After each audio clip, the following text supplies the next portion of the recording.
Cathode किरणें की गुण पहला, यह किरणें सीधे रेखा में आगमन करती है। यदि इसके मार्ग में कोई वस्तु रख दी जाए तो उनकी छाया बनती है। दूसरा, कैथोड किरणें विद्युत क्षेत्र में विपेक्षित होकर धन प्लेटों की ओर आकर्षित हो जाती है, अर्थात कैथोड किरणें ऋण आवेश होती है। तीसरा, कैथोड किरणें चुंबकीय क्षेत्र में भी विक्षेपित होती है। चौथा, कैथोड किरणें जब किसी धातु पर आपतित होती है तो उसे गर्म कर देती है, अर्थात धातु किरण की गतिज ऊर्जा को ऊष्मीय ऊर्जा में बदल देता है। पांचवा, कैथोड किरणें प्रति दीप्त चमक उत्पन्न करती है। इन किरणों के मार्ग में जिंक सल्फाइड या बेरिलियम प्लेटिनो साइनाइड लेपित परतें रख दिए जाए तो वह चमकने लगते हैं। छठवां, कैथोड किरणें उच्च भेदन क्षमता की होती है।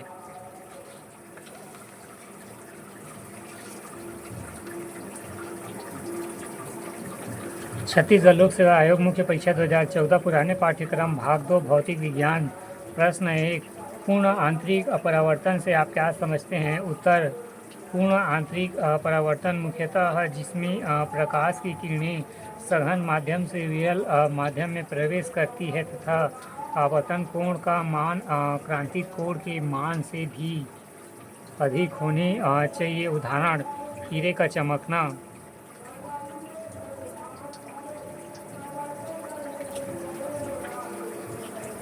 उत्तर, जब प्रकाश सघन माध्यम से विरल माध्यम में गुजरता है तो उस माध्यम के लिए क्रांतिक कोण से अधिक कोण पर आपतित होता है, तो यह सघन माध्यम से लौट जाती है। इस प्रकार प्रकाश का पुनः लौटना पूर्ण आंतरिक परावर्तन कहलाता है। प्रश्न 2, लेंस की क्षमता से आप क्या समझते हैं? पाठ्यक्रम में शामिल नहीं है। प्रश्न 3, चुंबकीय बल रेखाओं का कोई दो गुण लिखिए, वर्तमान में शामिल नहीं है।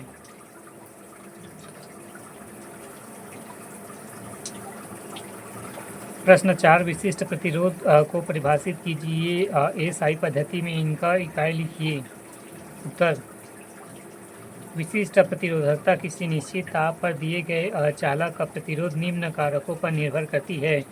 विशिष्ट प्रतिरोध किसी चालक के पदार्थ की प्रकृति पर निर्भर करता है। चालक की लंबाई L चालक के प्रतिरोध एवं अनुक्रमानुपाती होता है, अर्थात चालक के अनुप्रस्थ काट का क्षेत्रफल A चालक के प्रतिरोध का विकर्णानुपाती होता है।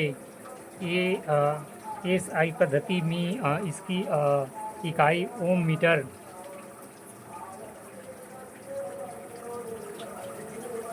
ओमेगा गुणित m।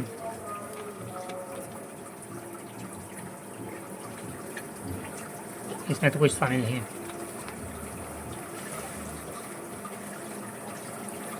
छत्तीसगढ़ लोक सेवा आयोग मुख्य परीक्षा 2013 पुराने पाठ्यक्रम के भाग 2 भौतिक विज्ञान। प्रश्न 1, पवन ऊर्जा की क्या सीमाएं हैं? वर्तमान पाठ्यक्रम में शामिल नहीं है। प्रश्न 2, अवतल दर्पण के दो उपयोग लिखिए। उत्तर, अवतल दर्पण के उपयोग। पहला, अवतल दर्पण का उपयोग अपने चेहरे को बड़ा आकार में देखने एवं दाढ़ी बनाने के लिए किया जाता है। दूसरा, डॉक्टरों द्वारा कान, नाक, गला इत्यादि की जांच करने के लिए। या पहला, अवतल दर्पण का उपयोग मुख्य रूप से टॉर्च, सर्च लाइट एवं गाड़ियों के हेडलाइट में किया जाता है। दूसरा, अवतल दर्पण का उपयोग दांतों के डॉक्टर द्वारा रोगी के दांतों का बड़ा प्रतिबिंब देखने के लिए किया जाता है। प्रश्न 3, प्रत्यावर्ती धारा एवं अदिष्ट धारा से क्या तात्पर्य है? उत्तर, जब धारा की दिशा में परिणाम समय के साथ एक निश्चित समय के बाद निरंतर बदलता रहता है, प्रत्यावर्ती धारा कहलाती है। जबकि वह धारा जिसकी दिशा समय के साथ बदलता नहीं है, चाहे उनका परिणाम परिवर्तित हो या न हो, अदिष्ट धारा कहलाती है। बाकी क्वेश्चन तो अवेलेबल नहीं है, कोई भी शामिल नहीं है।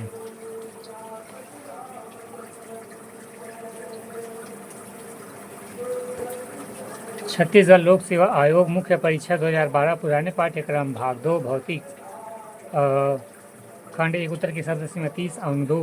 प्रश्न 1 सोलर सेल क्या है समझाइए। उत्तर यह एक ऐसी युक्ति होती है जो प्रकाश ऊर्जा को विद्युत ऊर्जा में परिवर्तित कर देता है। यह प्रकाश वोल्टीय प्रभाव के सिद्धांत पर आधारित एक अर्धचालकीय युक्त होता है जिसकी सहायता से प्रकाश को विद्युत धारा में परिवर्तित का कार्य किया जाता है।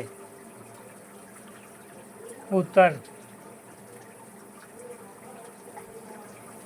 सोलर सेल एवं फोटोवोल्टिक प्रभाव के द्वारा सूर्य या प्रकाश के किसी अन्य स्रोत से ऊर्जा प्राप्त करता। अधिकांश उपकरणों के साथ सौर बैटरी को इस तरह जोड़ा जाता है कि वह उपकरण के साथ संयोजित होती है। ऊर्जा के भंडारण के बाद सौर बैटरी अपने अनिश्चित समय पर डिस्चार्ज होती है।